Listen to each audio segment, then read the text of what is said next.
नमस्कार दोस्तों, आपका स्वागत है हमारे इस नई वीडियो में। आज हम बात करने वाले हैं रेलवे भर्ती असिस्टेंट लोको पायलट, इसको एएलपी भी कहते हैं। इसका पूरा डिटेल जानेंगे। वैकेंसी में क्या क्या डेट्स हैं, क्या एज लिमिट है, क्या फीस है, और इसका पूरा सिलेबस भी हम इस वीडियो में जानेंगे।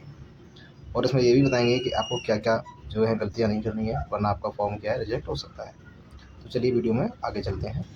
Important dates. तो सबसे पहले जो ऑनलाइन होगा वो आपका 12 अप्रैल से स्टार्ट हो गया। ठीक है। रजिस्ट्रेशन जो लास्ट डेट है वो 11 मई है। लगभग 1 महीने का समय आपको इसमें पूरा मिल रहा है। उसके बाद में आपका फ़ीस का जो पेमेंट है लास्ट, वो आप 13 तारीख तक कर सकते हैं। और री अपलोड, अगर आपके साइन और फ़ोटो अपलोड नहीं हो पा रहा है तो आप 14 से लेकर 23 मई के बीच में आप इसको अपलोड कर सकते हैं। फॉर्म के मॉडिफिकेशन की बात करें तो वो अभी डिसाइड नहीं है। जैसे ही फॉर्म भरना कंप्लीट हो जाएगा उसके बाद डेट आएगा जिसमें आपको बताया जाएगा कि आप इसमें एडिट कर सकते हैं फॉर्म में। ठीक है, चलिए आगे चलते हैं। इसमें आता है अगला एप्लीकेशन फ़ीस। ना फ़ीस कितना लगेगा? तो जनरल, ओबीसी और ईडब्ल्यूएस के लिए फ़ीस आपकी 500 रुपये रहने वाली है। एससी और एसटी के लिए फ़ीस आपकी 250 रुपये है। हैंडीकैप्ड होते हैं उनके लिए 250। ऑल कैटेगरी की जो फीमेल हैं उनके लिए 250 रुपये है। अगर आप एप्लीकेशन को मॉडिफाई करना चाहते हैं, एडिट करना चाहते हैं, तो आपको 250 रुपये देने होंगे। आप चाहे ओबीसी से हों, चाहे एससी से हों, चाहे जनरल से हों, चाहे ईडब्ल्यूएस से हों, चाहे आप फिजिकल हैंडीकैप हों, चाहे आप फीमेल हों, आपको 250 रुपये एडिट करने का चार्ज देना होगा। अब बात करते हैं पेमेंट मोड की, कि आपको पेमेंट कैसे करना है। तो आप डेबिट कार्ड से कर सकते हैं, क्रेडिट कार्ड से कर सकते हैं, और नेट बैंकिंग से भी पेमेंट कर सकते हैं फ़ीस का। आगे देखते हैं। अगला है मोड ऑफ सिलेक्शन एंड पे स्केल। तो सिलेक्शन कैसे होगा और पे स्केल क्या होगा? तो पे स्केल आपका 19,900 से लेके 63,200 लेवल 2 के लिए जाने वाला है। लेवल 2 की जॉब है। अब बात कर लेते हैं सिलेक्शन प्रोसेस की। तो सिलेक्शन प्रोसेस आपका 5 स्टेप में होगा। पहला स्टेप आपका CBT 1, दूसरा CBT 2, तीसरा CBAT computer based aptitude test. इसके अंदर आपको क्या है, सिचुएशन रिजेक्शन टेस्ट जो होता है साइकोलॉजी के लिए वो देना होता है। उसके बाद डॉक्यूमेंट वेरिफिकेशन होगा। डॉक्यूमेंट वेरिफिकेशन हो जाने के बाद मेडिकल एग्जाम होगा।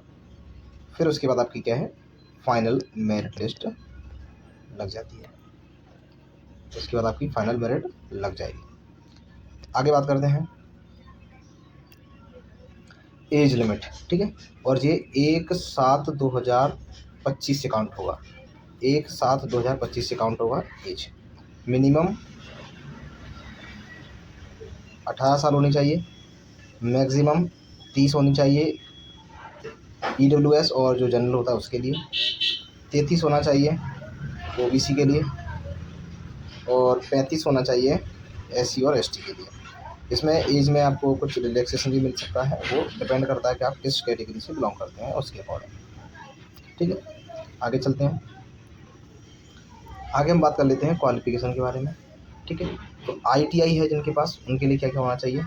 उनके लिए हाई स्कूल, और या फिर आपकी उसके साथ में ही आपको आईटीआई भी चाहिए, वो भी एनसीबीटी या एससीबीटी किसी भी संस्था से हो सकता है। ठीक है, और ट्रेड के लिए आप फिटर से हों, इलेक्ट्रीशियन हों, इंस्ट्रूमेंट मैकेनिक हों, और मिलवराइट हों, या मेंटेनेंस भी है। ये सारी जो आपको radio TV mechanic, motor vehicle, ये कैटेगरी आपकी हो सकती है। ठीक है, या फिर आपके पास हाई स्कूल के साथ साथ अगर आपके पास अप्रेंटिस का सर्टिफिकेट है तो भी आप इसके लिए एलिजिबल हैं। आगे चलते हैं। ये तो हो गया आईटीआई बेस्ड एलिजिबिलिटी। अगर आपके पास डिप्लोमा है तो आपके पास हाई स्कूल होना चाहिए, या इंटर है तो भी चलेगा, और 3 ईयर डिप्लोमा होना चाहिए। वो मैकेनिकल हो सकता है, इलेक्ट्रिकल हो सकता है, इलेक्ट्रॉनिक्स हो सकता है, ऑटोमोबाइल इंजीनियरिंग हो सकता है। ठीक है, और ये भी अगर आपके पास आईटीआई है, वो भी LIEU इंस्टीट्यूट से, तो भी आपका चल जाएगा। आगे बात करते हैं पोस्ट कितनी है। असिस्टेंट लोको पायलट के लिए पोस्ट कितनी है इस बार वैकेंसी? टोटल वैकेंसी है 9,970। उसमें कुछ कैटेगरी वाइज डिवाइडेशन है। जनरल के लिए हैं 4116, ओबीसी के लिए हैं 2289, SC के लिए है 1716, ST के लिए है 558 और EWS कैटेगरी के लिए है 991। ये पूरा क्या है, डिटेल है वैकेंसी के लिए। ठीक है, आगे बात करते हैं फ़ी रिफंड और प्रोसेस, यानी कि जो 500 रुपये फ़ीस लगेगी, 250 रुपये जो लगेगी, उसका होगा क्या। तो उसमें से क्या है, 400 रुपये वापस आएंगे जनरल, OBC और EWS वालों के, 250 रुपये वापस आएंगे SC और ST वालों के। लेकिन उसमें भी क्या है, कंडीशन ये है कि आपको CBT 1 में प्रेजेंट होना होगा, आपको एग्ज़ाम देना होगा। अगर आप एग्ज़ाम नहीं देते हैं, अपीयर नहीं होते हैं, तो no refund will be provided, आपको कोई भी रिफंड नहीं मिलेगा। अगर आप CBT 1 के अंदर प्रेजेंट नहीं होते हैं, वहाँ एग्ज़ाम नहीं देते हैं। तो अगर आप CBT 1 में प्रेजेंट हो जाते हैं तो आपको, अगर आप OBC से हैं, जनरल से हैं, EWS से हैं, तो आपको 400 रुपये वापस मिलेंगे। अगर आप SC और ST से हैं तो आपको 250 रुपये वापस मिल जाएंगे। ठीक है, चलिए आगे बढ़ते हैं।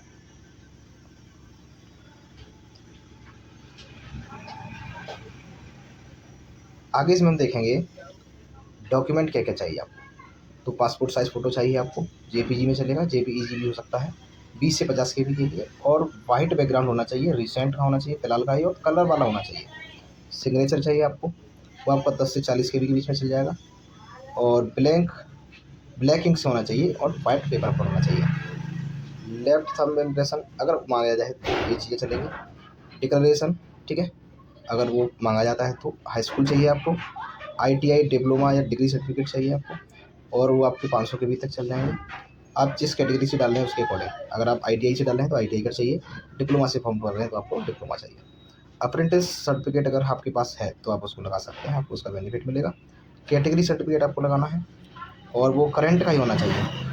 ठीक है, करंट का, फिलहाल का लगभग 6 महीने तक का चल सकता है। PWD सर्टिफिकेट एज पर गवर्नमेंट के हिसाब से, यानी कि जो भी फॉर्मेट है, अगर आप उसमें एप्लीकेबल है तो आप लगा सकते हैं, वो भी 500 के बीच तक चल जाता है। एक्स सर्विसमैन सर्टिफिकेट, अगर आपने कहीं जॉब किया हुआ है, पहले सर्विस में रह चुके हैं आप गवर्नमेंट में, तो आप इसमें अपना सर्टिफिकेट लगा सकते हैं। आइडेंटिटी प्रूफ चाहिए आपको, आइडेंटिटी प्रूफ के लिए आपको आधार कार्ड दे सकते हैं, अगर आधार कार्ड नहीं है तो आप कोई भी गवर्नमेंट ID लगा सकते हैं, जैसे ड्राइविंग लाइसेंस हो गया, पैन कार्ड हो गया, ये चीज़ें आप लगा सकते हैं। बैंक पासबुक आपको चाहिए होगी, क्योंकि आप उसमें क्या है, रिफंड के लिए अप्लाई करते हैं, साथ ही में रिफंड के लिए आपको क्या लगाना होता है, उसमें अकाउंट नंबर, IFSC कोड लगाना होता है, तो आपको पासबुक की भी आपकी ज़रूरत पड़ेगी। ठीक है, तो आई होप आपको ये वीडियो अच्छा लगा होगा और आपने ये पूरा समझा होगा। तो थैंक्स फॉर वॉचिंग। और अगर आपको ये वीडियो आपको बहुत अच्छा लगा है, अगर समझ में आया है, तो आप ये भी बता सकते हैं कि अगर आप नेक्स्ट वीडियो कि आप लोको पायलट का फॉर्म कैसे भरना है, पूरा प्रोसेस आपको फाइनल स्टेप तक पहुंचाएंगे, आपको फाइनल प्रिंट तक कैसे भरना है, ये सारी चीज़ें आपको डिटेल में समझाएंगे। अगर आप जानना चाहते हैं तो आप कमेंट कर सकते हैं। वीडियो पसंद आया तो लाइक करें, शेयर करें, और अगर आप इस चैनल पर नए हैं तो इस चैनल को सब्सक्राइब जरूर कर लें और बेल आइकन को दबा लें। चलिए मिलते हैं किसी नेक्स्ट वीडियो में, तब तक के लिए धन्यवाद।